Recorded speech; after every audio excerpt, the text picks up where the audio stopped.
Okay, let's start. Income tax authorities, CA final, direct taxation. Level of income tax authorities. First వచ్చేసరికి అంటే board ఉంటుంది, CBDT, central board for direct taxes. And ఈ board వచ్చేసరికి ఏంటంటే దీని యొక్క nature వచ్చేసి statutory body, and this board exercise the control and supervisions over all income tax authorities by passing the orders, circulars and by issuing the instructions అనమాట. And ఈ board వచ్చేసరికి ఎస్ఎస్ఏకి రిలీఫ్ కూడా ఇస్తుంది if there was genuine reasons to avoid the genuine hardships. And ఈ board వచ్చేసరికి ఏంటంటే powers అనేవి లేవు, లెజిస్లేటివ్ ప్రొవిజన్స్ని అమెండ్ చేసే పవర్స్ అయితే లేవు. అండ్ ఈ ప్రొవిజన్స్ వచ్చేసరికి ఎక్కడ అమెండ్ అవుతాయి అంటే పార్లమెంట్లో అమెండ్ అవుతాయి. ఈ బోర్డు కింద 2 types ఆఫ్ వింగ్స్ అనేది ఉంటుంది, assessment wing and investigation wing. Assessment wing వచ్చేసరికి ఏం చేస్తుందంటే ఎస్ఎస్సీ యొక్క ఇన్కమ్ని డిటర్మైన్ చేసి ఎంత ట్యాక్స్ అనేది పే చేయాలో అసెస్ చేస్తుంది. ఇన్వెస్టిగేషన్ వింగ్ వచ్చేసరికి అంటే ఇన్వెస్టిగేషన్ చేస్తుంది regarding the payment of income tax. And ఈ వింగ్ కింద కవర్ అయి ఉన్న అథారిటీస్ని చూద్దాం. ఫస్ట్ అసెస్మెంట్ వింగ్ చూద్దాం. అసెస్మెంట్ వింగ్ కిందకు వచ్చేసరికి ఏంటంటే principal chief commissioner of income tax, chief commissioner of income tax, వాళ్ళ కింద principal commissioner of income tax and commissioner of income tax. Investigation wing కింద వచ్చి principal director general of income tax, director general of income tax, వాళ్ళ కింద principal director of income tax and director of income tax. మనం గమనిస్తే ఇటు side assessment wing కింద అందరు commissioner officers ఉన్నారు, అండ్ ఇన్వెస్టిగేషన్ వింగ్ కింద అందరు డైరెక్టర్స్ ఉన్నారు. అండ్ ఈ బంచ్ ఆఫ్ 4 ఉన్నారు కదా, ఈ బంచ్ ఆఫ్ 4 వచ్చేసరికి ఏంటంటే సిబిడిటీ ఆఫీసర్స్ అనమాట. వీళ్ళు వచ్చేసరికి ఇన్స్ట్రక్షన్స్ ఇస్తారు. కింద మనం చూడబోతున్నాము అసెసింగ్ ఆఫీసర్స్ని, వాళ్ళకి ఇన్స్ట్రక్షన్స్ ఇస్తారనమాట. అండ్ మనము ఫర్దర్గా సెక్షన్స్ కింద కవర్ అవుతాయి. బుక్స్ని ఇంపౌండ్ చేయాలి అంటే కూడా, సర్చ్ కానీ సర్వేకి కానీ వెళ్ళినప్పుడు బుక్స్ని ఇంపౌండ్ చేయాలి అంటే కూడా ఈ అథారిటీస్ యొక్క ప్రయర్ అప్రూవల్ అనేది కన్స్ట్రక్ట్ చేయాలి. తర్వాత ఇప్పుడు వాళ్ళ కింద కవర్ అయి ఉన్న ఆఫీసర్స్ ఎవరు? Additional or joint commissioner, assistant or deputy commissioner, income tax officers. Assessment wing కింద additional or joint director, assistant deputy director అనమాట. వీళ్ళు వచ్చేసరికి ఏంటంటే అసెసింగ్ ఆఫీసర్స్ అనమాట. వీళ్ళు they are the assessing officers. And మొత్తం అసెస్మెంట్ ప్రొసీజర్స్ అన్నీ వీళ్ళు క్యారీ చేస్తారనమాట. వీళ్ళు క్యారీ చేసిన తర్వాత వీళ్ళ వర్క్ని ఎవరు వెరిఫై చేస్తారు అని అంటే పైన చెప్పిన సిబిడిటీ ఆఫీసర్స్ని వెరిఫై చేస్తారు. అండ్ ఈ అసెసింగ్ ఆఫీసర్స్ కింద ఎవరు ఉంటారు అంటే tax recovery officers, income tax inspectors అనమాట. వీళ్ళు వచ్చేసరికి they are the employees of assessing officers. And ఇంకా ఫర్దర్గా ఇంకొక పాయింట్ ఏంటంటే మనము అప్లికేషన్ పెడతాం కదా SSC, in case if there was genuine reasons, application కానీ క్లెయిమ్ కానీ పెడతాడు. ఎందుకు?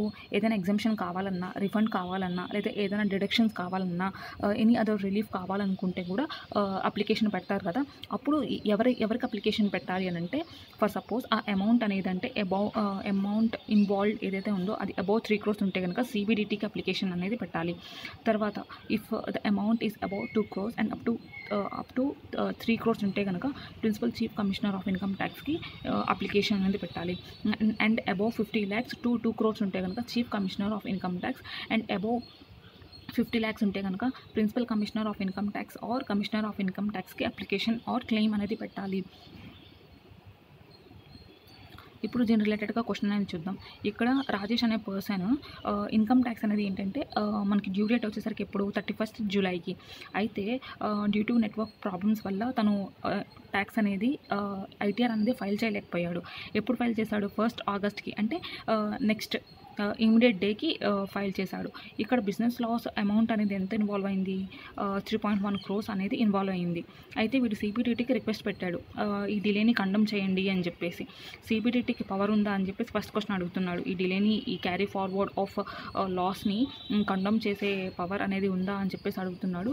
సెకండ్ క్వశ్చన్ ఏంటంటే, ఇఫ్ లాస్ అమౌంట్ అనేది, బిజినెస్ లాస్ అమౌంట్ అనేది 2.7 crores ఉంటే ఎలా డీల్ చేస్తాము అని చెప్పి క్వశ్చన్ అడుగుతున్నాడు. ఫస్ట్ ఇక్కడ మనం చూస్తే సిబిడిటీకి మనం ఫస్ట్ చూసాం రిలీఫ్, ఎస్ఎస్సికి రిలీఫ్ ఇచ్చే పవర్ అనేది ఉంది అని చెప్పేసి. సిబిడిటీ ఏం చేస్తుందంటే ఇన్కమ్ ట్యాక్స్ అథారిటీస్కి ఇన్స్ట్రక్షన్స్ అనేది ఇష్యూ చేస్తుందన్నమాట. అప్లికేషన్ని అడ్మిట్ చేయండి. ఇన్ కేస్ ఎస్ఎస్సి కనుక జెన్యూన్ రీజన్స్ వల్ల with in the specified period కనుక అప్లికేషన్ పెట్టకపోతే అప్లికేషన్ని మీరు అడ్మిట్ చేయండి అని చెప్పేసి ఇన్స్ట్రక్షన్స్ అనేది ఇష్యూ చేస్తుందన్నమాట to avoid genuine hardships. So ఇక్కడ మనం సిబిడిటీకి పవర్ అనేది ఉంటుంది to delay the condone in filing of the income tax return అనమాట. ఇక్కడ ఈ ప్రాబ్లంలో వాడు కేస్ స్టడీ ఏం చెప్తాడంటే లోజీ property company limited under secretary department of revenue 2010 323 ITR 0441. దీనికి సిమిలర్గా ఈ ఇప్పుడు చెప్పిన ప్రాబ్లం వచ్చేసరికి which is similar to this case study అనమాట. ఈ కేస్ స్టడీలో ఢిల్లీ కోర్ట్ ఏమని చెప్తుందంటే బోర్డ్కి పవర్ అనేది ఉంది టు డిలే ద కండోమ్ అనమాట, to condone the delay and permit the carry forward of business loss. ఇక్కడ డిలే వచ్చేసరికి జస్ట్ 1 day మాత్రమే అయ్యింది. అండ్ ఎస్ఎస్సి అనేవాడు తన జెన్యూన్ రీజన్స్ అనేది డిస్క్లోజ్ చేశాడు. ఈ నెట్వర్క్ ప్రాబ్లమ్స్ వల్ల నేను ఫైల్ చేయలేకపోయాను అని చెప్పేసి జస్టిఫికేషన్ అనేది చేశాడు. కాబట్టి so the CBDT can condom the delay అనమాట. ఇక్కడ అమౌంట్ అనేది 3.1 ఉంది కాబట్టి 3.1 crores ఉంది. సో సిబిడిటీకి అప్లికేషన్ పెడతాడు. So CBDT has the power to condone the delay అనమాట. నెక్స్ట్ కేసులో 2.7 crores అనేది ఉంది. 2.7 crores ఉంది కాబట్టి మనం ఫస్ట్ చదువుకున్నాం ఇక్కడ above 2 crores and above 2 crores and up to 3 crores ఉంటే కనుక principal chief commissioner of income ట్యాక్స్కి మనం అప్లికేషన్ అనేది పెట్టచ్చు. ఓకే, త్వరగా వెళ్దాం. సెకండ్ ఇంకా నెక్స్ట్ వచ్చేసరికి ఏంటంటే commissioner of income tax authorities, commissioner of income tax appeals is also income tax authorities అనమాట. ఎలా అవుతుంది వీళ్ళు కూడా ఇన్కమ్ ట్యాక్స్ అథారిటీ ఎలా అవుతారు అంటే ఫస్ట్ ఎస్ఎస్సి అనేవాడు తన పేమెంట్ ఆఫ్ ద ట్యాక్స్ అనేది 80,000 వస్తుంది అని చెప్పేసి చెప్పాడు అనుకోండి. ఇన్కమ్ ట్యాక్స్ ఆఫీసర్స్ ఎవరైతే ఉంటారో వాళ్ళు ట్యాక్స్ లయబిలిటీని 1 lakhకి డిటర్మైన్ చేశారు అనుకుందాం. ఇన్ కేస్ ఆ ఎస్ఎస్సి అనేవాడు డిసగ్రీ అవుతున్నాడు, ఇన్కమ్ ట్యాక్స్ ఆఫీసర్స్తో డిసగ్రీ అవుతున్నాడు. అలాంటప్పుడు తను అప్పీల్ చేసుకోవాలనుకుంటే commissioner of income tax appeals దగ్గరికి వెళ్ళి అప్పీల్ చేసుకుంటాడు. వాళ్ళ దగ్గర కూడా అగ్రీ అయితే కనుక joint commissioner of income tax appeals దగ్గరికి వెళ్ళొచ్చు. అక్కడ కూడా ఫెయిల్ అయితే ఫర్దర్గా ఎవరి దగ్గరికి వెళ్ళొచ్చు అంటే అప్లైట్ ట్రైబ్యునల్ దగ్గరికి వెళ్ళొచ్చు.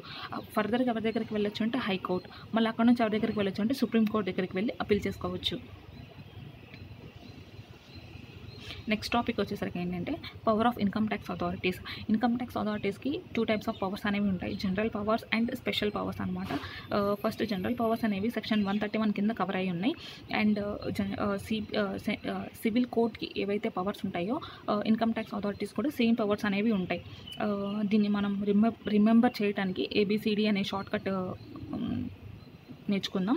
First A for enforcing the attendance of any person and examining on the oath. అంటే మనం చూస్తాం కదా మూవీస్లో కోర్టుకి తీసుకొని వెళ్ళి భగవద్గీత మీద ప్రమాణం చేసి అంతా నిజమే చెప్తాను అని చెప్పి. సో అదే ఎగ్జాంపుల్ అనమాట enforcing the attendance of any person and examining on the oath అంటే. And B for compelling the productions of books and documents. And C for issuing the commissions అంటే సమన్స్ ఇష్యూ చేయడం, discovery and inspections అనమాట. ఇవి వచ్చేసరికి ఈ 4 వచ్చేసరికి under section 131 general powers కింద cover అయి ఉన్నాయి. అండ్ స్పెషల్ పవర్స్ వచ్చేసరికి ఈ 5 sections అనమాట. ఈ 5 sections మనం అర్థం చేసుకుంటే ఇన్కమ్ ట్యాక్స్ అథారిటీస్ క్లోజ్ అయిపోతుంది. First section 133 power to call for informations అనమాట. ఏ పర్సన్ దగ్గరైనా రిలవెంట్ ఇన్ఫర్మేషన్ ఉంది విచ్ ఇస్ యూస్ఫుల్ అనమాట టు క్యారీ అవుట్ ప్రొసీడింగ్స్ అనుకుంటే కనుక ఆ పర్సన్ని మనం పిలవచ్చు. సెక్షన్ 133 కింద కవర్ అయింది. Section 133A power of survey. ఈ section important section, power of survey అనమాట. సర్వే చేస్తాం కదా, అప్పుడు ఇన్కమ్ ట్యాక్స్ అథారిటీస్ అనేవాళ్ళు may enter any place or building అనమాట. ఎక్కడైతే బిజినెస్ ఆర్ ప్రొఫెషన్ క్యారీ అవుతుందో అక్కడికి వెళ్ళి సర్వే చేయొచ్చు. లేదనుకుంటే ఏ ప్లేస్లో అయితే బుక్స్ కానీ ఎసెట్స్ కానీ పెట్టుంటాడో ఆ ప్లేస్కి వెళ్ళి మనం సర్వే చేయొచ్చు అనమాట. సర్వేకి వెళ్ళాలి అంటే prior approval of chief commissioner of income tax or director general of income tax తీసుకోవాలి. తర్వాత సర్వేకి వెళ్ళినప్పుడు ఇన్కమ్ ట్యాక్స్ అథారిటీస్కి ఎలాంటి పవర్స్ ఉంటాయంటే బుక్స్ ఆఫ్ అకౌంట్స్ని ఇన్స్పెక్ట్ చేయొచ్చు, place the identification marks, impound or retain for the maximum of 15 days అనమాట. 15 days exclusive of holidays after recording the reasons అనమాట. చేసిన తర్వాత వాళ్ళతో పాటు ఆ బుక్స్ ఆఫ్ అకౌంట్స్ని తీసుకొని వెళ్ళొచ్చు for the maximum of 15 days అనమాట. తర్వాత క్యాష్ని కానీ స్టాక్ని కానీ ఆర్ అదర్ వాల్యుబుల్ ఆర్టికల్స్ ఉంటే కనుక వాటిని చెక్ అండ్ వెరిఫై చేయొచ్చు. అండ్ మేక్ అన్ ఇన్వెంటరీ అంటే రికార్డ్ చేసుకోవటం అనమాట. And record the statement of any persons. మనం ఆ ప్లేస్కి వెళ్ళినప్పుడు ఆ ఎంప్లాయీస్ కానీ అక్కడ వర్క్ చేసే ఎవరైతే పర్సన్స్ ఉంటారో వాళ్ళ దగ్గర స్టేట్మెంట్స్ అనేవి రికార్డ్ చేసుకోవచ్చు. So these are the powers in the course of survey. తర్వాత ఎంట్రీ రిస్ట్రిక్షన్స్. ఎంట్రీ రిస్ట్రిక్షన్స్ అంటే ఫస్ట్ మనం ఎక్కడికి వెళ్ళొచ్చు అని చెప్పాం. ఏ ప్లేస్లో అయితే బిజినెస్ ఆర్ ప్రొఫెషన్ క్యారీ అవుతుందో అక్కడికి వెళ్ళి సర్వే చేయొచ్చు. నెక్స్ట్ వచ్చేసరికి ఏ ప్లేస్లో అయితే బుక్స్ని కానీ ఎసెట్స్ని కానీ పెట్టాడో ఆ ప్లేస్కి వెళ్ళి సర్వే చేయొచ్చు అనమాట. సో ఫస్ట్ ప్లేస్ వచ్చేసరికి అంటే place of business or profession అనమాట. ఈ ప్లేస్కి ఏంటంటే ఎప్పుడైతే ఈ ప్రొఫెషన్ కానీ బిజినెస్ కానీ క్యారీ చేయడానికి ఈ open for conducting the business or profession ఆ ప్లేస్ని కెప్ట్ ఓపెన్ అనమాట. అంటే only during the working hours మాత్రమే వెళ్ళి సర్వే చేయొచ్చు. And the restriction is only for entry not for exit అనమాట. సో వర్కింగ్ అవర్స్కి మాత్రమే వెళ్ళి సర్వే చేయాలన్నమాట. ఇప్పుడు ఎక్కడ place of business or profession ఉంటే కనుక only during those hours when such place is kept open for conducting the business or profession. Second, any other places వచ్చేసరికి ఏంటంటే వేరే అదర్ ప్లేస్ అయితే కనుక after sunrise and before sunset అనమాట. After sunrise and before sunset. ఈ point వచ్చేసరికి ఎంసీక్యూస్కి చాలా ఇంపార్టెంట్. ఎంసీక్యూస్లో టెస్ట్ చేయొచ్చు. The survey of function, ceremony and event అనమాట. ఈ పాయింట్ ఏంటంటే మనము ఫర్ సపోజ్ బుక్స్ ఆఫ్ అకౌంట్స్ని అసెట్స్ని తన వేరే అదర్ ప్లేస్లో పెట్టచ్చు అనుకున్నాం కదా, other than business or profession. For suppose వాళ్ళు ఇంట్లో పెట్టాడు అనుకున్నాం. ఇంట్లో పెట్టాడు కదా అని చెప్పేసి ఇంటికి వెళ్ళామనుకోండి, అక్కడ వాళ్ళ కూతురు పెళ్ళి జరుగుతుంది అనుకుందాం. అప్పుడు డైరెక్ట్గా వెళ్ళేసి ఆ పెళ్ళిలోనే వెళ్ళేసి మాకు కావాల్సిన information books of accounts documents ఇవ్వు అని చెప్పేసి డిమాండ్ చేయకూడదు. ఎప్పుడు అడగాలి అని అంటే ఆ ఫంక్షన్ ఏదైతే ఉందో ఆ సెరమనీ కానీ ఆ ఫంక్షన్ కానీ ఆ ఈవెంట్ అనేది ఓన్లీ ఆఫ్టర్ ద కంక్లూషన్స్ అనమాట. ఈవెంట్ మొత్తం అయిపోయిన తర్వాత వెళ్ళి ఇన్ఫర్మేషన్ కానీ స్టేట్మెంట్స్ కానీ కలెక్ట్ చేయాలి. తర్వాత టీడీఎస్ సర్వే అనమాట. ఇక్కడ ఏంటంటే ఈ పాయింట్ కింద ఏంటంటే వెరిఫై చేస్తారనమాట. టీడీఎస్ డిడక్షన్స్ కానీ కలెక్షన్స్ కానీ as per income tax act ప్రకారం జరిగిందా లేదా అని వెరిఫై చేస్తారనమాట. అండ్ ఇన్కమ్ ట్యాక్స్ టీసీఎస్ సర్వే చేసేటప్పుడు they cannot impound the books of the accounts documents అనమాట. And they also cannot make inventory of cash, stock or other valuable articles. So ఈ powers అనేవి లేవు. దే కెనాట్ అనమాట. They cannot impound the books and the document, and they cannot make the inventory of cash, stock and other valuable articles. అది ఈ పాయింట్ని base చేసుకొని ఒక question అనేది ఉంటుంది. ఇక్కడ చూడండి, ఫస్ట్ సెక్షన్ 133A కింద సర్వేకి వెళ్ళారు. 12 o'clockకి నైట్కి వెళ్ళారు అనమాట. ఇప్పుడు ఈ బిజినెస్ అవర్స్ అనేది ఎప్పుడు ఉంది? 2 to 2 ఉంది.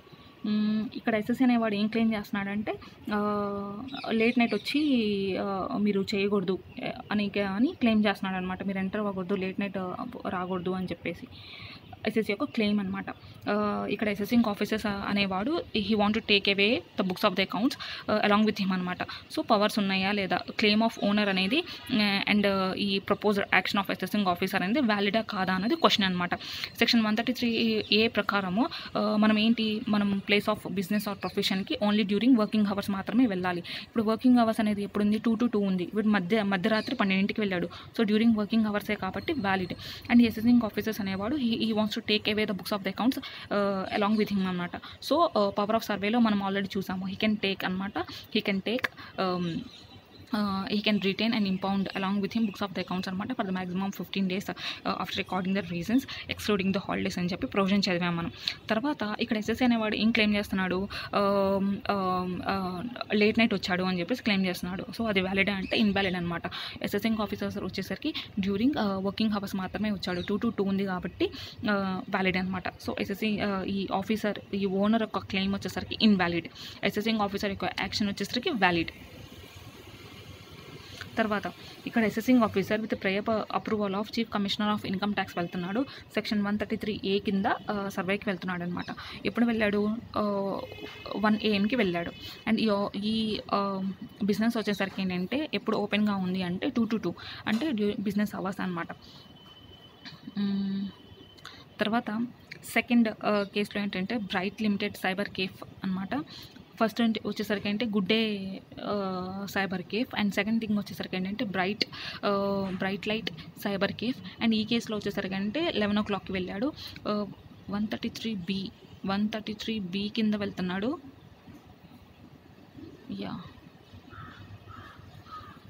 133B for collecting the informations అనమాట. For collecting the informations. And ఈ బ్రైట్ లిమిటెడ్కి వర్కింగ్ అవర్స్ వచ్చేసరికి 12 to 12.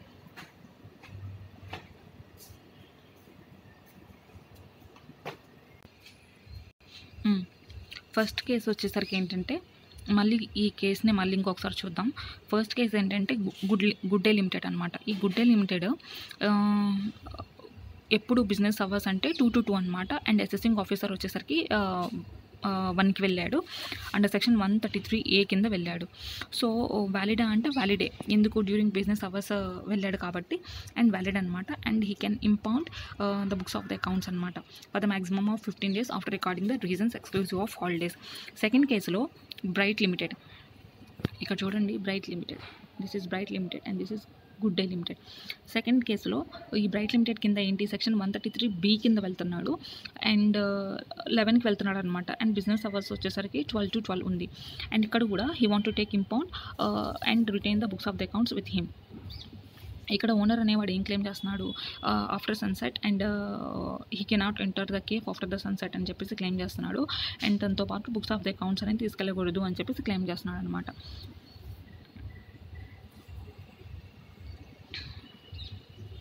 అండ్ ఇక్కడ నెక్స్ట్ ఈ బ్రైట్ లిమిటెడ్ కేసులో ఏమని క్లెయిమ్ చేస్తున్నాడు అంటే, prior approval of the commissioner before entering the came. అసలు కేఫ్కి ఎంటర్ అయ్యే బిఫోరే వాడు అప్రూవల్ అనేది తీసుకోవాలి అని చెప్తున్నాడు. So validity of the claim of owner and the action of assessing officer ఏంటి అని చెప్పేసి చెప్తున్నాడు. ఇన్ కేస్ థర్డ్ క్వశ్చన్ ఏంటంటే, టీడీఎస్ అండ్ టీసీఎస్ వెరిఫై చేయడానికి వచ్చినప్పుడు అసెసింగ్ ఆఫీసర్స్ యొక్క పవర్స్ ఏంటి అని చెప్పేసి అడుగుతున్నాడు. ఓకే, ఫస్ట్ ఈ ప్రాబ్లమ్ని మనం డివైడ్ చేద్దాము. ఇక్కడ గుడ్ డే లిమిటెడ్ అని ఉంది కదా, దాని పాయింట్ ఆఫ్ వ్యూలో చూద్దాం. ఫస్ట్ అది ఎక్కడ ఏ సెక్షన్ కింద కవర్ అయింది, 133A కింద కవర్ అయింది. అండ్ అసెసింగ్ ఆఫీసర్ వచ్చేసరికి 1కి వెళ్ళాడు. అండ్ బిజినెస్ అవర్స్ వచ్చేసరికి 2 to 2. సో వ్యాలిడా అంటే వ్యాలిడే, only during the business hours enter అయ్యాడు కాబట్టి ఇట్ ఈస్ వ్యాలిడ్ అనమాట. And he has the power to impound and retain in his custodies books of the accounts and documents అనమాట for the maximum of 15 days and after recording the reasons. First అది. తర్వాత ఈ bright limited కింద 133B కింద cover అయింది కదా, అది ఇంకా చెప్పలేదు. సో దాన్ని కొంచెంసేపు పక్కన పెడదాం. తర్వాత ఇక్కడ ఎస్ఎస్సీ అనేవాడు ఏం క్లెయిమ్ చేస్తున్నాడు, టీడీఎస్ టీసీఎస్ కింద ఎలాంటి పవర్స్ ఉంటాయి అంటే, only verify TDS TCS deductions and collections అనేది as per provisions of income tax అయిందా లేదా అనేది వెరిఫై చేయడానికి మాత్రమే పవర్ ఉంటుంది. అండ్ ఈ సర్వే చేసేటప్పుడు టీడీఎస్ అండ్ టీసీఎస్ సర్వే చేసేటప్పుడు ఇన్కమ్ ట్యాక్స్ అథారిటీస్కి హ్యాస్ నో పవర్ అనమాట to retain and impound the books of the accounts and they cannot make the inventory of cash, stock and other valuable articles. అది. And 133B ఇప్పుడు చూద్దాం. 133B ఏంటంటే power to collect the informations అనమాట. 133A వచ్చేసరికి power of survey అనమాట. 133B power to collect the informations. ఇక్కడ ఏంటి, income tax authorities may enter any place at which business or professions is carried and collect the informations from there అనమాట. ఏ business and profession ఎక్కడైతే carry అవుతుందో ఆ ప్లేస్కి enter అయ్యి and they can collect the informations from there. Entry only during the hours అంటే business hours మాత్రమే అనమాట, వర్కింగ్ అవర్స్ మాత్రమే ఎంట్రీ ఉంటుంది. And no power to impound the books and documents. ఈ సెక్షన్ 133B కింద పవర్ అనేది లేదు to impound the books and documents. So ఈ ప్రొవిజన్స్ని మనం పైన క్వశ్చన్కి అప్లై చేద్దాం. 133B కింద బ్రైట్ లిమిటెడ్కి ఎంటర్ అయ్యాడు. ఎప్పుడు 11కి ఎంటర్ అయ్యాడు. బిజినెస్ అవర్స్ వచ్చేసరికి 12 to 12.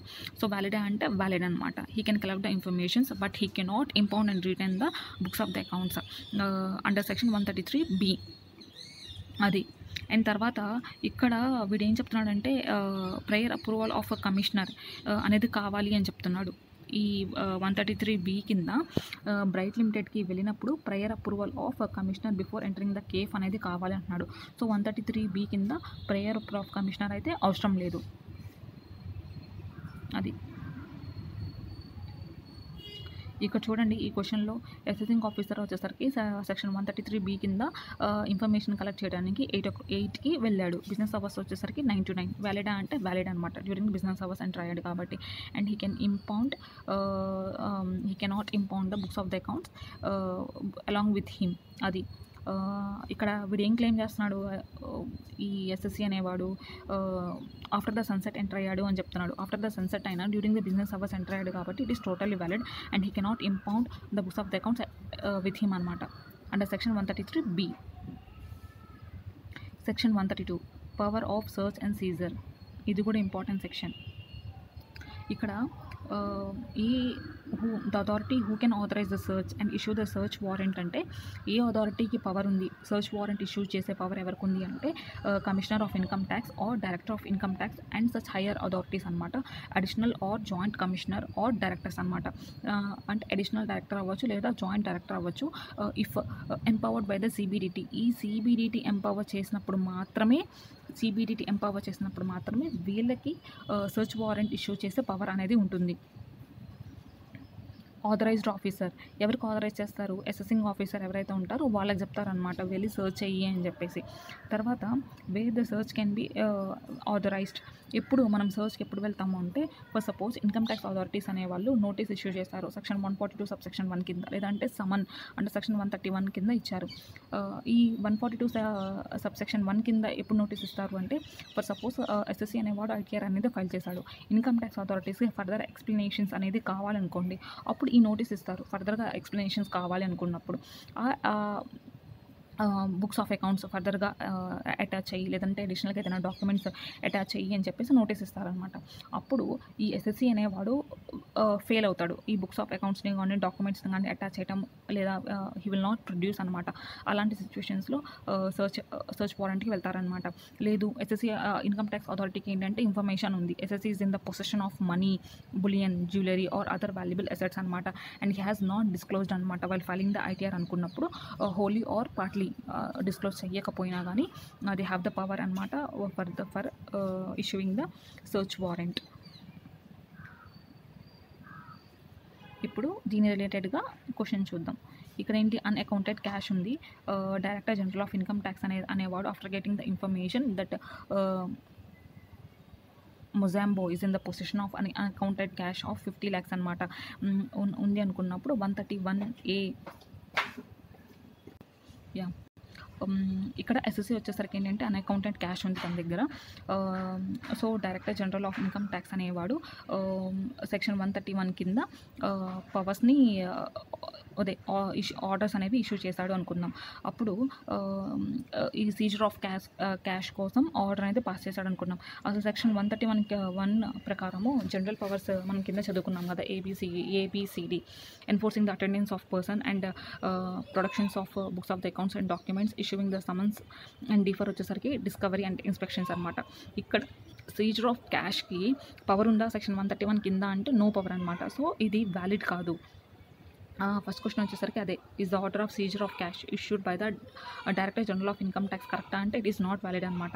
ఇఫ్ నాట్ ఎక్కడ ఏ సెక్షన్ కింద పవర్ ఉంది అనుకుంటే సెక్షన్ 132 కింద పవర్ అనేది వస్తుందన్నమాట. సర్చ్ వారెంట్ వెళ్ళాలి అనుకుంటే ఇక్కడ పవర్ అనేది ఉంటుంది, సెక్షన్ 132 కింద కవర్ అవుతుంది. ఎందుకు, తన దగ్గర he's in the possession of money అనమాట. ఇక్కడ చదివాం కదా, he's in the possessions of oh my god yeah,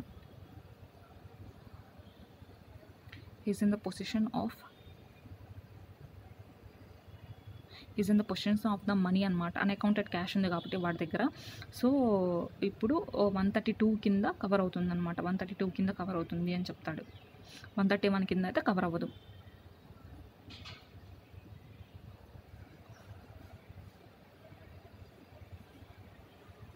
so ఇక్కడ ఈ director general of income tax అనేవాడు ఎవరిని ఆథరైజ్ చేస్తారు అంటే అడిషనల్ చూపిస్తా చూడండి, additional director or the additional commissioner or joint director or the joint commissioner etcetera to seize the money అనమాట. To seize the money found as a result of search అనమాట. If he has reasons to believe that the person is possessions of money which represents wholly or partly the income which has not been disclosed under section 132 subsection 1 అనమాట. So ఈ sections కింద ఆ money అనేది seize చేయడానికి authorise చేస్తాడు. అది అర్థమైందా? ఇక్కడ ఈ కేసులో వచ్చేసరికి అన్అకౌంటెడ్ క్యాష్ అనేది ఉంది. And director general of income tax అనేవాడు సెక్షన్ 131 కింద ఆర్డర్స్ అనేది ఇష్యూ చేస్తున్నాడు. సో సెక్షన్ 131 కింద అసలు పవర్సే లేవు మనీని సీజ్ చేయడానికి. ఎక్కడ పవర్ ఉందంటే సెక్షన్ 132 కింద పవర్ అనేది ఉందన్నమాట.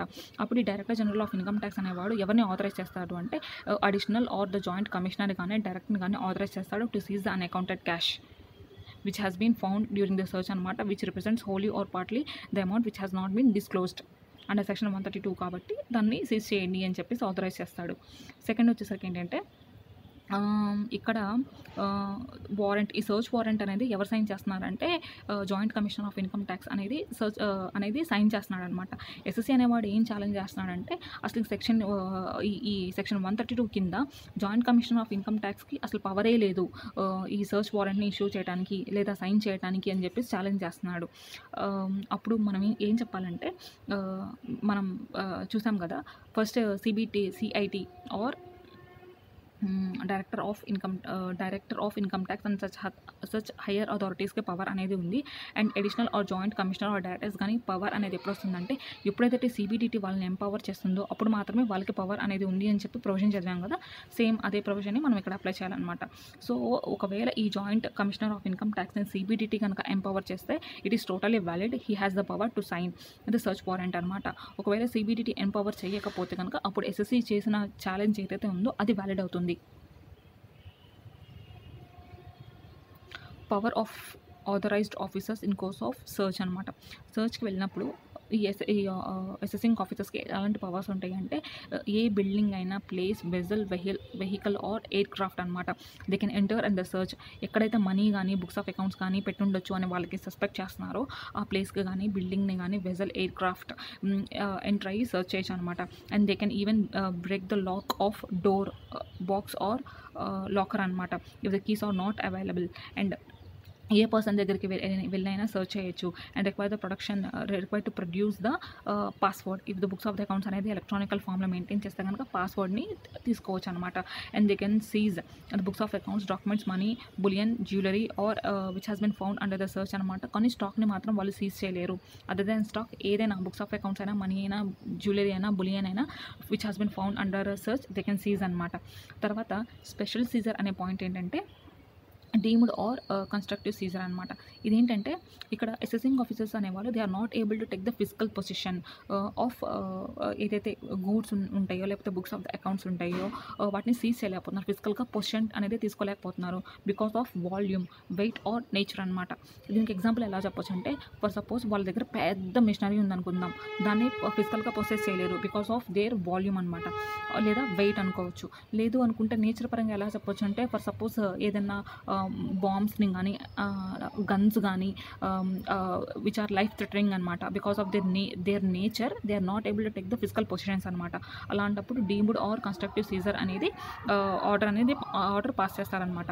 తర్వాత ఇటు సైడ్ వచ్చేసరికి ప్రొహిబిటరీ ఆర్డర్ ఆఫ్ రెస్ట్రైన్ అంటే ఏంటంటే ఫర్ సపోజ్ ఇప్పుడు మనం సర్చ్కి వెళ్ళినప్పుడు వాళ్ళ వైఫ్ అనే ఆమె డైమండ్ నెక్లెస్ వేసుకొని ఉంది అనుకుందాం. అప్పుడు మనీ అండ్ జ్యువెలరీని మనం సీజ్ చేస్తున్నాం కదా, ఆ డైమండ్ నెక్లెస్ని మనం సీజ్ చేయడానికి మనం అడిగినప్పుడు ఆమె ఇవ్వదు. ఏమని చెప్తుంది, ఇది మా పుట్టింటోళ్ళు పెట్టింది అని చెప్పి చెప్పింది అనుకో, అప్పుడు మనం సీజ్ చేయలేము కదా. అలాంటప్పుడు ఇక్కడ ఏం చేస్తారంటే ప్రొహిబిటరీ ఆర్డర్ ఆఫ్ రెస్ట్రైన్ అనేది పాస్ చేస్తాడు. ఆ ఆర్డర్ ఏంటంటే అసెసింగ్ ఆఫీసరు ఈ ఆర్డర్ని వన్కి పాస్ చేస్తాడు. అప్పుడు ఏంటంటే he cannot deal with such asset అనమాట. ఎలాంటి డీలింగ్స్ అనేది చేయకూడదు without the approval of assessing officer.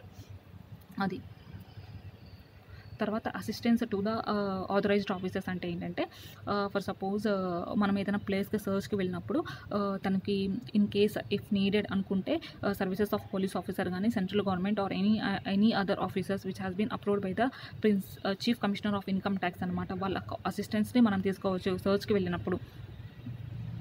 తర్వాత ప్రిజంప్షన్ అండర్ సర్చ్ అనమాట. మనము సర్చ్కి వెళ్ళినప్పుడు ఎలాంటి ప్రిజంప్షన్ తీసుకుంటాము అంటే books of the accounts, money, jewellery, bullion which has been found or in the control which has been found in the possession or the control of any persons it is presumed that it belongs to search person అనమాట. అంటే ఏ person suppose ఏ person దగ్గర అయినా కానీ money కానీ jewellery కానీ మనకు దొరికింది అనుకుందాం, మనం అప్పుడు ఏమనుకుంటున్నాం, మనం సర్చ్కి వెళ్ళినప్పుడు ఆ పర్సన్కి సంబంధించిందే ఈ అమౌంట్ మొత్తం అనుకుందాం. తర్వాత content of the books of the accounts and documents are true. Books of accounts and డాక్యుమెంట్స్లో ఏదైతే ఇన్ఫర్మేషన్ ఉందో ఇట్ ఈస్ ట్రూ అనుకుంటాం. And signature and other parts of the documents which seems to be in the handwriting of a particular persons whose premises have been searched అనమాట. Handwriting అనమాట. Books of అకౌంట్స్లో ఏ persons యొక్క handwriting ఉన్నాయో it belongs to that particular person అని మనం presumption తీసుకుంటాము. So ఏమని ప్రెజంప్ట్ చేస్తున్నాము, బుక్స్ ఆఫ్ అకౌంట్స్ మనీ కానీ జ్యువెలరీ కానీ ఆర్ అదర్ వాల్యుబుల్ ఆర్టికల్స్ ఏమైతే ఉన్నాయో which has been found in the possession or the control of any particular person ఉంటే కనుక it belongs to search person అనుకుంటాం. తర్వాత contents of books of the accounts and documents are true and signature ఏ persons యొక్క hand రైటింగ్లో ఉందో ఆ person యొక్క ఆ పర్సన్కి books of accounts and documents belong to search persons అనమాట whose premises has been searched. తర్వాత assessing officers having no jurisdictions అనమాట. ఇదేంటంటే ఎలా అంటే ఫర్ సపోజ్ మనం సర్చ్కి వెళ్తాం కదా, అక్కడ కొన్ని బుక్స్ ఆఫ్ అకౌంట్స్ అనేది దొరికినాయి. మనం ఏంటి హైదరాబాద్లో ఉన్నాము అనుకుందాం. అప్పుడు ఆ పర్సన్ మనం సర్చ్ చేస్తున్న బుక్స్ ఆఫ్ అకౌంట్స్లో ఫర్ సపోజ్ ఢిల్లీకి సంబంధించిన పర్సన్ యొక్క బుక్స్ ఆఫ్ అకౌంట్స్ దొరికినాయి అనుకుందాం. ఇప్పుడు అసెసింగ్ ఆఫీసర్కి జ్యూరిడిక్షన్ ఉందా ఆ పర్సన్ యొక్క బుక్స్ ఆఫ్ అకౌంట్స్ సర్చ్ చేసేదంటే హీ హ్యాస్ నో జ్యూరిడిక్షన్స్ అనమాట. సో ఆ ఢిల్లీకి తను ఫార్వర్డ్ చేయాలి. ఢిల్లీ యొక్క అసెసింగ్ ఆఫీసర్ హ్యావింగ్ జ్యూరిడిక్షన్స్కి ఫార్వర్డ్ చేయాలి అనమాట within 60 days from the conclusions of search అనమాట. సర్చ్ కంప్లీట్ అయిన వితిన్ 60 days లోపు ఢిల్లీకి సంబంధించిన అసెసింగ్ ఆఫీసర్కి ఫార్వర్డ్ చేయాలన్నమాట ఆ బుక్స్ ఆఫ్ అకౌంట్స్ అనేవి. ఇక్కడ ఎగ్జాంపుల్ చూడండి, మనము ఈ రామ్ భరోస్ లిమిటెడ్ తను వచ్చేసరికి ఏంటంటే ఢిల్లీకి సంబంధించిన వ్యక్తి అనమాట. అండ్ సర్చ్కి వెళ్ళాము, సర్చ్ అనేది కంక్లూడ్ అయింది. ఇక్కడ బుక్స్ ఆఫ్ అకౌంట్స్ని అండ్ పేపర్స్ని సీజ్ చేశారు. అయితే సర్చ్కి వెళ్ళినప్పుడు మనకి బుక్స్ ఆఫ్ అకౌంట్స్ ఎవరికి సంబంధించినవి దొరికింది, శ్రీకృష్ణ లిమిటెడ్ ముంబై పర్సన్కి సంబంధించిన బుక్స్ ఆఫ్ అకౌంట్స్ అనేది దొరికింది అనుకుందాం. అప్పుడు మనం ఏం చేయాలి, ఈ అసెసింగ్ ఆఫీసర్ అనేవాడు ముంబైకి సంబంధించిన అసెసింగ్ ఆఫీసర్కి బుక్స్ ఆఫ్ అకౌంట్స్ని ఫార్వర్డ్ చేయాలి with in the 60 days from the date of the conclusions of search అనమాట. తర్వాత jewellery worth of 5 lakhs from the bedroom of one of the director which was claimed by him of his married doctor అనమాట. ఇక్కడ మనం ఏమనుకున్న first point ఏంటి, which has been found in the possession of control of a particular person it belongs to such person అన్న మనకి presumption ఉంది కాబట్టి, so ఇక్కడ వాడు ఎంత తన మ్యారీడ్ డాటర్కి సంబంధించింది అని చెప్పినా కూడా మనం ఏమైనా ప్రెజంప్షన్ తీసుకోవాలంటే it belongs to the director అని మనం ప్రెజంప్షన్ తీసుకోవాలన్నమాట. తర్వాత papers recording certain transactions of the income and expenses having direct nexus అంటే connections with the business of the company ఈ పీరియడ్కి సంబంధించింది దొరికిందనమాట. అండ్ అక్కడ it was admitted by the director that the transactions recorded in such papers have not been incorporated in the books అని తను admit చేస్తున్నాడు అనుకుందాం. సో ఇక్కడ papers and the transactions and the incomes having direct connections అనమాట. ఇక్కడేంటి direct connection with the books of accounts అనమాట. Direct connection with the books of the accounts ఉంది కాబట్టి మనం ఏమైనా ప్రెజంప్షన్ తీసుకుంటామంటే it belongs to the company and contents of the papers and the books of the accounts are true and handwriting వచ్చేసరికి which the same is return belongs to the search persons whose premises has been searched అనమాట. ఇక్కడ ఏం లేదు, మనము ప్రెమిసెస్కి సర్చ్కి వెళ్ళినప్పుడు కొన్ని books of accounts and papers అనేవి కొన్ని దొరికాయి. ఇక్కడ మనం ఏమి ప్రెజంప్షన్ తీసుకుంటాము, it belongs to search person అనుకుంటాము. అండ్ ఆ బుక్స్ ఆఫ్ అకౌంట్స్లో ఉన్న కంటెంట్స్ ఏదైతే ఉందో ట్రూ అనుకుంటాము. అండ్ ఏ పర్సన్ యొక్క హ్యాండ్ రైటింగ్లో ఉన్నాయో it belongs to search persons whose premises has been searched. అదే ఇక్కడ తీసుకున్న ప్రెజంప్షన్ థర్డ్ పాయింట్లో. 132A రిక్విజిషన్ అంటే ఏంటంటే ఇదేంటంటే మనకు డైరెక్ట్గా రాదు ఇన్ఫర్మేషన్ అది ఇండైరెక్ట్గా వస్తుంది. ఎలా వస్తుంది అంటే ఫర్ సపోజ్ నార్కోటిక్ డ్రగ్స్ వాళ్ళు కానీ సిబిఐ ఆఫీసర్స్ కానీ లేకపోతే ఈ జిఎస్టీ అథారిటీ కానీ ఎవరైనా కానీ వాళ్ళు సర్చ్ చేస్తున్నప్పుడు ఏదైనా ఇన్ఫర్మేషన్ వచ్చింది అనుకుందాం. ఫర్ సపోజ్ నార్కోటిక్ డ్రగ్స్ ద్వారా కానీ లేకపోతే బ్లాక్ మనీ ఇల్లీగల్ మనీ ఏదైనా వచ్చింది అనుకుందాం. వాళ్ళు ఈ మనీని డిస్క్లోజ్ చేస్తారా, వాళ్ళు ఫైల్ అయిన ఇన్కమ్ ట్యాక్స్ రిటర్న్స్ అంటే చెయ్యరు. సో అప్పుడు ఇన్ఫర్మేషన్ ఇచ్చినప్పుడు ఇన్కమ్ ట్యాక్స్ అథారిటీస్ అనే వాళ్ళు ఆ మనీతో డీల్ చేస్తారనమాట. అప్పుడు వాళ్ళు ఎస్ఎస్సీ అనేవాడు దగ్గర నుంచి ట్యాక్స్ అనేది కలెక్ట్ చేసుకుంటాడు. అది రీఎక్విజిషన్ అనమాట. అంత ఇంపార్టెంట్ ఏం కాదు ఈ సెక్షన్. తర్వాత 132B ఇది ఇంపార్టెంట్ సెక్షన్. 132B ఏంటంటే application of books and assets seized. ఇప్పుడు మనం బుక్స్ అండ్ అసెట్స్ని మనం సీజ్ చేస్తున్నాం కదా, వాటిని ఏం చేస్తారు, ఎలా అప్లై చేస్తారు అనేది క్వశ్చన్ అనమాట. ఈ books of the accounts and documents అనేది they has to be released within 30 days అనమాట, from the date of the completion of assessment and the section 147లో రిలీజ్ చేస్తాడు. In case period beyond 30 days కనుక వాళ్ళు retain చేయాలనుకుంటే కనుక permission of CIT is required. And money, jewellery, bullion or other valuable articles ఉంటాయి కదా, వాటిని ఎలా అప్లై చేస్తారు అంటే explained assets and unexplained assets అనమాట. ఎక్స్ప్లెయిన్డ్ అసెట్స్ అంటే ఏంటంటే SSC అనేవాడు అప్లికేషన్ అనేది పెడతాడు within the 30 days from the end of the month. ఇది important. From the end of the month the assets was seized అనమాట. అసెట్స్ సీజ్ అయిన within 30 days లోపు వాడు అప్లికేషన్ అనేది పెడతాడనమాట. SSC explaining the nature and the source of the such income to the satisfaction of assessing officer కనుక application పెడతాడు. అప్పుడు పెడితే అసెసింగ్ ఆఫీసర్స్ అనేవాడు, ఇక్కడ ఉంది ఆ పాయింట్, అసెసింగ్ ఆఫీసర్ అనేవాడు రిలీజ్ చేస్తాడు with prior approval of principal commissioner of income tax or the commissioner or chief commissioner of the income tax or the principal chief commissioner of income taxes అనమాట. ఈ 4 authorities యొక్క prior approval అనేది తీసుకొని and after existing tax liabilities ఏదైనా ఉంటే కనుక release చేస్తాడు within a period of 120 days from the conclusions of the search under section 132 in case of explained assets అనమాట. ఎక్స్ప్లెయిన్డ్ అసెట్స్ అంటే ఏంటంటే SSC అనేవాడు హీ విల్ ఎక్స్ప్లెయిన్ అనమాట source and nature of the such income to the satisfaction of assessing officer. అప్పుడు within 120 days assessing officers అనేవాడు release చేస్తాడు after adjusting the existing tax liability and with the prayer approval of CBDT officers. అది first point అనమాట. Unexplained assets అంటే second part అనమాట. Unexplained assets అంటే ఎలాంటి explanations ఇవ్వడనమాట. అది వాటిని ఏం చేస్తాడంటే ఫస్ట్ ఎలా యూటిలైజ్ చేస్తారంటే ఫస్ట్ ఎగ్జిస్టింగ్ ట్యాక్స్ లయబిలిటీ ఏదన్నా ఉంటే కనుక దాన్ని ఫస్ట్ సెటిల్ చేస్తారు. తర్వాత ఇప్పుడు అన్ఎక్స్ప్లెయిన్డ్ అసెట్స్ వస్తుంది కదా, దాని ద్వారా అంటే బ్లాక్ మనీ ఇప్పుడు 5 crores మనకి దొరికింది అనుకుందాం, దాంట్లో 3 crores ఆఫ్ అమౌంట్ రిలేటెడ్గా ఎక్స్ప్లెనేషన్ ఇచ్చాడు అనుకుందాం. సో 2 crores ఎక్స్ప్లెనేషన్ ఇవ్వలేదు. ఇప్పుడు ఈ 2 crores రిలేటెడ్గా అడిషనల్గా న్యూ లయబిలిటీ అనేది వస్తుంది. సో దాన్ని అడ్జస్ట్ చేస్తామన్నమాట. ఒకవేళ మనీ కనుక షార్ట్ ఫాల్ అయితే కనుక అసెట్స్ని సేల్ చేస్తామన్నమాట. సేల్ చేసి ఈ ట్యాక్స్ లయబిలిటీని అడ్జస్ట్ చేసిన తర్వాత ఇంకా అడిషనల్గా ఏదైనా మనీ ఉంటే కనుక అప్పుడు మనకి we shall hand over to the SSC. ఇప్పుడు ఇక్కడ ఒక కేసు ఉంది, అది చూద్దాం. Cash of 25 lakhs was seized అనమాట. ఇక్కడ SSC అనేవాడు అప్లికేషన్ మూవ్ చేశాడు 27th October మూవ్ చేశాడు. Explaining the sources thereof అనమాట which was tone down by the department. అలాంటప్పుడు SSC సీకింగ్ యువర్ ఒపీనియన్ అనమాట. ఇక్కడ ఏంటి, మనీ ఎప్పుడు సీజ్ అయింది, 12th September సీజ్ అయింది. Within 30 days from the end of month application అనేది పెట్టాలి. సో పెట్టాడు. వ్యాలిడే అనమాట. వ్యాలిడే explain the source and the nature of the income to the satisfaction of assessing officer. కాబట్టి మనీని మనం రిలీజ్ చేయాలన్నమాట after existing tax liability with the prayer approval of CBDT officers within 120 days అని చెప్పేసి ప్రొవిజన్ చెప్తాడు వీడు. అది ప్రొవిజన్ అంతా చూడండి. ఇక్కడ 120 daysలో రిలీజ్ చేయాలి అని చెప్తాడు. కానీ ఇక్కడ మనం చెప్పిన పాయింట్లో which has been tone downed by the department అంటున్నాడు.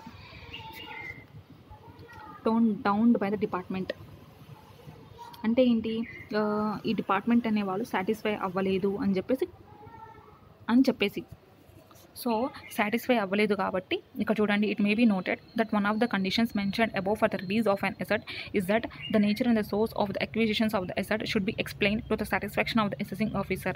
However, in this case, it has been given that the SSC's applications for the release of the assets explaining the source thereof was toned down by the department. If the application was toned down by the department due to the reasons that it was not satisfied with the explanation given by the SSC as the nature and the source of the acquisitions of the assets, then the assets cannot be released since the conditions mentioned above is not satisfied anamata. So ఏంటి, turned down by the department అంటే ఏంటంటే ఈ assessing officers అనేవాళ్ళు they are not satisfied with explanation given by the SSC అనమాట. So అసెట్ని మనం release చేస్తామంటే మనం రిలీజ్ చేయమన్నమాట. తర్వాత సెకండ్ క్వశ్చన్, సర్చ్కి వెళ్ళినప్పుడు అసెట్స్ సీజ్ చేస్తే ఎలాంటి ప్రొవిజన్స్ ఉంటాయి, ఎలాంటి ప్రొసీజర్స్ లే డౌన్ చేస్తాడు అని అడుగుతున్నాడు. In case of explained assets అయితే కనుక SSC కనుక అప్లికేషన్ పెడతాడు within 30 days from the end of the month of seizure అనమాట. Explain the nature and source of the such assets to the satisfaction of assessing officers అనమాట. అప్పుడు ఈ assessing officers అనేవాడు release చేస్తాడు రిలీజ్ చేస్తాడు with prayer of the CBDT officers after existing tax liabilities within 120 days from the conclusions of the search అని చెప్పేసి చెప్తున్నాడు. తర్వాత assets consists of solely money. ఇక్కడ అడిషనల్గా ఇంకొక పాయింట్ ఏముందంటే assets consists of solely of money or partly of money and partly of other assets ఉంటే కనుక అసెసింగ్ ఆఫీసర్ ఏం చేస్తాడు, ఫస్ట్ లయబిలిటీస్ని డిశ్చార్జ్ చేయడానికి మనీని యూటిలైజ్ చేస్తాడు. సో ఎస్ఎస్సి ఏంటి, he shall be discharged from the liability to the extent of money applied. ఎంత money అయితే అప్లై చేస్తాడో అంత ఎక్స్టెంట్ వరకు తన లయబిలిటీ తగ్గుతుంది.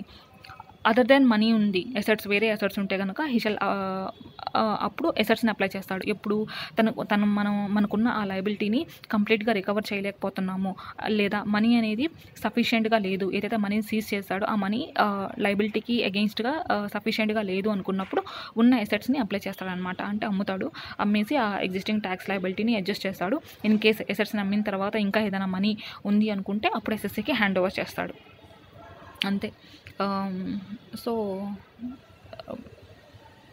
మొత్తం ఇన్కమ్ ట్యాక్స్ అథారిటీస్ టాపిక్ అనేది కంప్లీట్ అయింది. ఇన్ కేస్ నోట్స్ కావాలనుకుంటే కామెంట్ సెక్షన్లో కామెంట్ చేయండి, నోట్స్ అనేది ప్రొవైడ్ చేస్తాను. Thank you all.